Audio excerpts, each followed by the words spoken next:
Hey everybody, Bo here with an update on our cargo trailer conversion, Rolling Thunder cabin on wheels. Hey, we got a new tow vehicle. Got a 1997 4Runner, and this is a tow capacity on this is about 5,000 pounds, so that gives us about 1,500 more pounds tow capacity because the Santa Fe was rated at 3,500. So we're hoping this will get us up the mountain and into Rollinsville. But the reason for this video is to kind of give you an update on the progress and my dilemma installing a brake controller on this vehicle.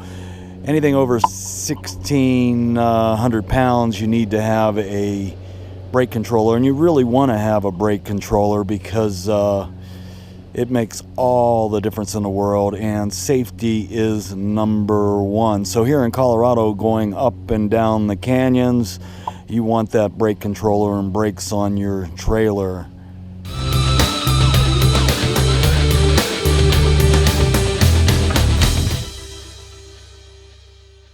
All right. Hey, so what I want to share with you is the brake controller that I use is this Primus IQ, and it's by, I don't know if I'm saying this right, Tekonsha. Let's see if you can see that.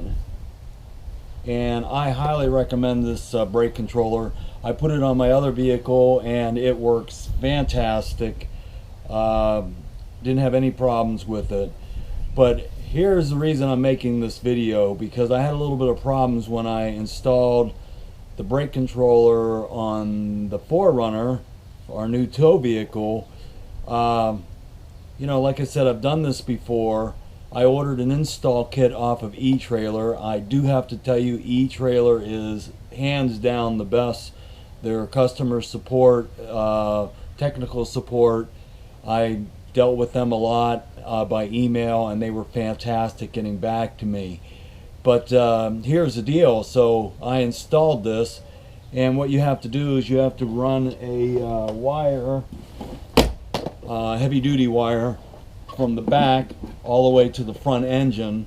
One of the wires goes to the brake controller, the other goes to a breaker, and then to the battery. And then you have some other wire that you have to run again from another breaker to the controller. And I'm not really going to get into the technical stuff because every vehicle is a little bit different.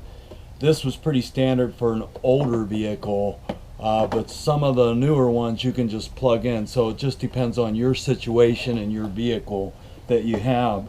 But so what happened was, I installed it, everything went perfect, and I hooked it up, and when I would turn on my running lights, the brake controller would disconnect. And it worked fine when I didn't have my running lights or headlights on. But every time I turned on the running lights, the brake controller disconnected. So I took my other tow vehicle, hooked it up, everything was fine. I just wanted to make sure there was nothing shorting out on the trailer. And so long story short, I had ordered a Curt 4-pin kit. And that looks like this, and it has a little box, and what this does is it separates the brake and the running lights so that it's just one wire. So it comes in with 5 wires, comes out with 4, and it's pretty easy to install. Like I said, every vehicle is a little bit different. Now on this 4Runner, all you do is you pop these side panels and you pull out some plugs, and you just let me bring it all in here. You plug one in here and one in here, and then you run another one across underneath the panel here, and then the other side plugs in here. Now what I didn't like about this Curt product was the 4-pin was all one wire. So let me get to it here. So basically, after you hook each side in, then you have to go from here on down underneath. Well, the 4-pin was just like this, one wire. There was no way to snake this through. I couldn't drill a hole big enough for this, and it kind of frustrated me, mainly because I didn't have the right tool to do it. So I ended up cutting it and then drilling a smaller hole and then splicing it together. I thought maybe that was my problem. So I tried everything, and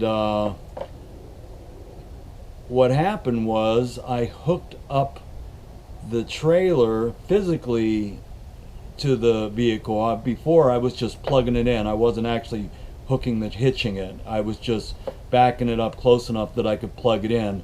And when I would turn on the running lights, it would disconnect.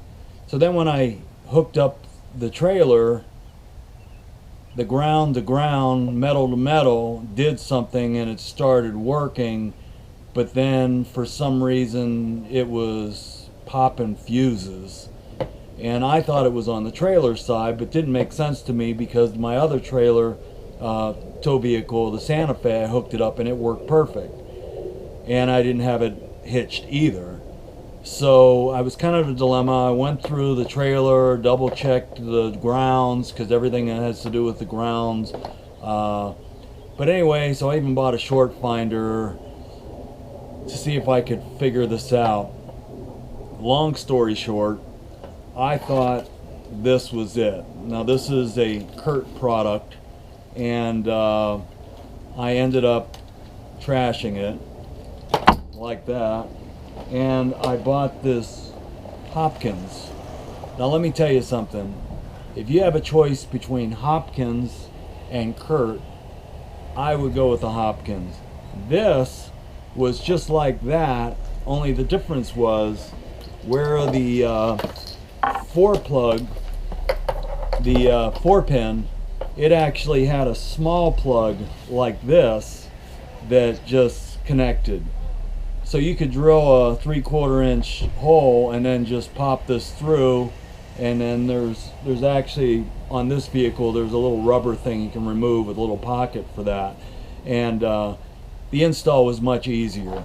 So here's the deal. So this Hopkins, I bought this.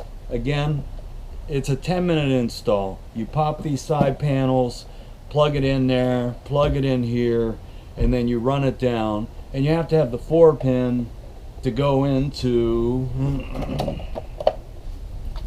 the 7-pin. So basically it connects in here, and then these are the wires that go to the front of the vehicle. Now this is another Curt product, and I did not like it when I got it because it was different than the other one, but I, being a novice and only doing it once, it just, after it's been a year that I did it, so redoing it, but I didn't realize the different brands. And this one goes in like this. Do it real quick.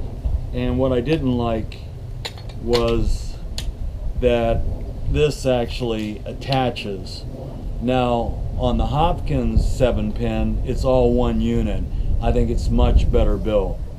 So anyway, I was going back. I've been doing this for 2 months trying to get this thing to work, and it was really frustrating me because I have a tow vehicle, but I can't use it because the brake controller won't work. So like I said, so at this point I put the new Hopkins, took the Curt out, and I had this installed. This Curt 7-pin was down below, and when I installed the new one, I was dead sure that it was that Curt 4-pin wiring that was shorting out, maybe because I spliced it, and so I replaced it with the Hopkins. And when I put it all together or hooked it in, I was blowing fuses on my running lights, and I couldn't figure out why in the world I would be blowing fuses. Obviously it's a short somewhere.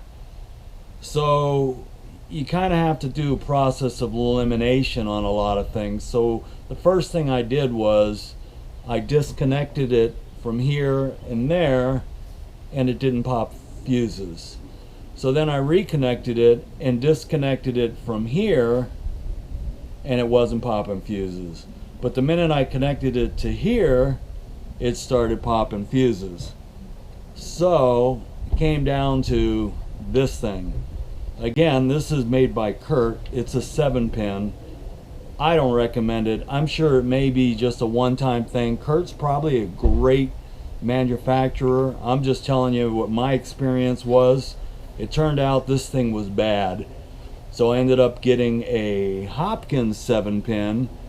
Took me no time to rewire it and plug the Hopkins in, and it stopped blowing fuses and everything works. So if you have a choice between Hopkins and Curt, you can go with the Hopkins. I think it's better built and better done. Someday I may take this apart and see where the short is. Now, another thing that I didn't like about the Curt is their wiring diagram just for this was from the back looking forward. Well, when you're looking at the back, how in the world can you see everything? So on the 7-pin, which would be this way, you're looking at it, everything's backwards because it's from the back looking forward. The diagram should have been from the front looking, or from the back looking towards the front, explaining which each terminal did, because I was testing it with a tester to see which was the right turn signal, the left turn signal, and when I was looking at the diagram, they were backwards. So at one point I thought, oh, it was this, and I contacted support and they said, no, that's right, the diagram is from the back, or from the front looking backwards, which makes no sense to me because you're always looking at this way, because this is where the terminals are. You look at it this way, and then inside you can see, you know, each plug, and with the tester you can test each one, turn on your turn signal, right, left, and see which is which. So anyway, long story short, put in the Hopkins and everything works perfect, and I am extremely happy because we are up and running. So if you're looking for a good brake controller, I recommend this Primus. I'll put a link to it down below. It's not very expensive. It's kind of middle of the road. It's not the cheapest one out there, but it's not near the more expensive ones, and it works extremely well. Very adjustable, has the emergency stop, and I've never had a problem with my other vehicle, and I don't think I'm going to have a problem with this one, because I did take it for a test ride on every single hill that I could find here. In town we have a few different areas that have a little steep hill, so I went up and down that, towed great. So I can't wait to get up to the canyon and get up into Rollinsville and the high country. That's going to be pretty exciting because that's where we've been trying to get to. That's our main hangout, our main place for base up in the high country to go out photo shooting and everything else. So again, this is the brake controller I use. Highly recommend it. Check out my resource list because I have a list of all the products I use. I even have a list of some of the things I want to get, like there's my wish list. You know, like for a grill, I like the Blackstone. I highly recommend that, just from all the research and everything. The big thing on that is because of grease. You want everything so that it's clean when you stick it in your rig and store it. You don't have to deal with all that stuff, and that's easy to clean, easy to do. We have a grill set up that I don't plan on changing out soon. We just don't put anything on the grill. We cook everything in a pan.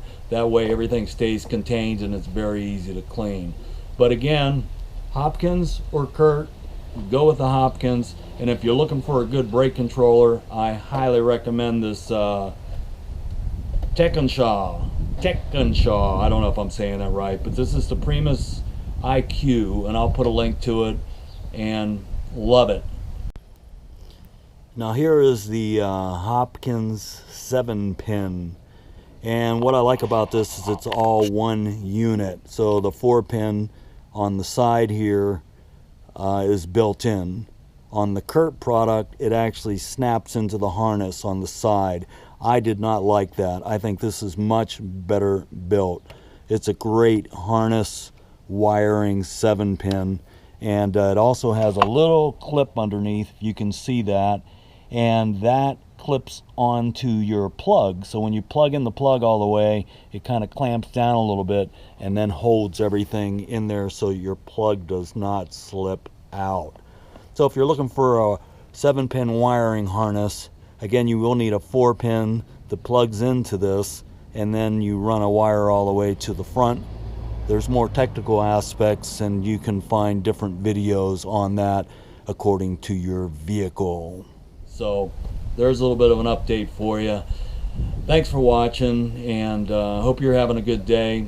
If you like this video, please give me a thumbs up and subscribe to my channel. And thanks for watching. Till next time, see ya!